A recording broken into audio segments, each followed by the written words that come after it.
Thank you, Chairman Bishop, and thank you for having today's markup and for considering House Resolution 2647, the Resilient Federal Forest Act.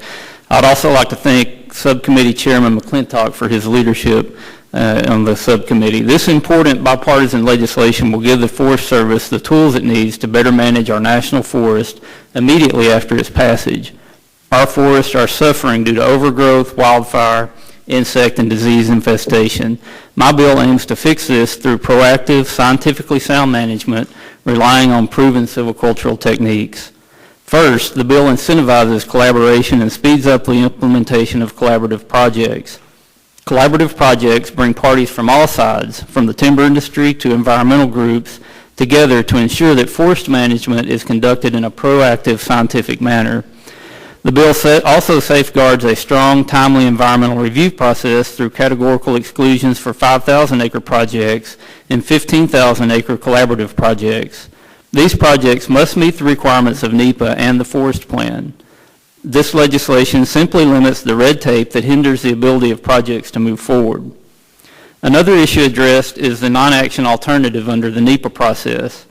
Currently, federal land agencies come up with a list of alternatives to a proposed action, including a non-action alternative.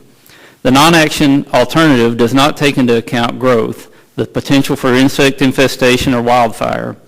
House Resolution 2647 requires the Forest Service to include these issues in the no-action analysis of a collaborative project.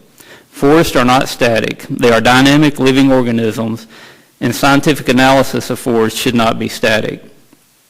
Title II lays out the requirements for a salvage and reforestation plan in response to catastrophic events such as wildfires and ice storms. Dying trees can pose a risk to public safety and forest health and should be removed promptly. The Forest Service took a full year to approve a salvage plan in response to the rim fire, and that was in record time. Much of the timber in a burned-out area loses its commercial value after a year, handicapping the ability to remove the timber economically.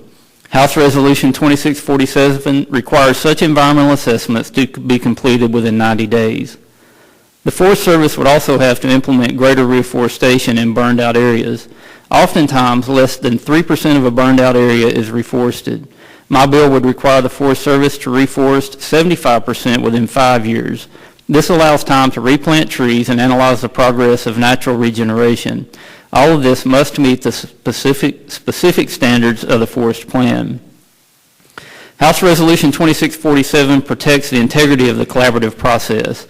It would require that litigants filing against a collaborative project must put up a bond. This ensures that those filing suits have skin in the game. If the plaintiff wins in court, they get their money back. If not, they pay the taxpayers' legal bills. House Resolution 2647 also makes important changes to the Secure Rural Schools program to benefit our counties. For example, counties would be able to use a portion of SRS funding for patrols, training, and equipment purchases to provide better emergency management services on federal property. Additionally, stewardship contracts have proven that forest management can benefit the economy and environment mutually. However, counties do not currently receive a portion of stewardship contracting revenue. This bill requires that 25% of stewardship contract revenues be deposited into the county treasury where the project occurred. This is more money for our schools and other vital public services. Finally, this legislation brings in state and tribal governments as strong partners in forest management. Some states have pledged to provide money to assist the Forest Service with hazardous fuels reduction and other projects. Right now, the Forest Service does not have the authority to accept this assistance. Under H.R. 2647, they will. This bill would also reinforce the authority that tribes already have to assist in the management of national forest lands adjacent to their reservations. When tribes offer to assist, they often do not hear back. H.R. 2647 gives land management agencies 120 days to give them an answer. Tribes have shown they can implement best management practices on their land in a more cost-effective way. Let's give them a chance to assist the federal government. Once again, I would like to thank the chairman for holding this markup. These issues are of vital importance to environmental health and public safety. Our national forests desperately need better management practices to make them vigorous and resilient. I look forward to working with the rest of the committee in advancing this bipartisan bill, and I yield back my time.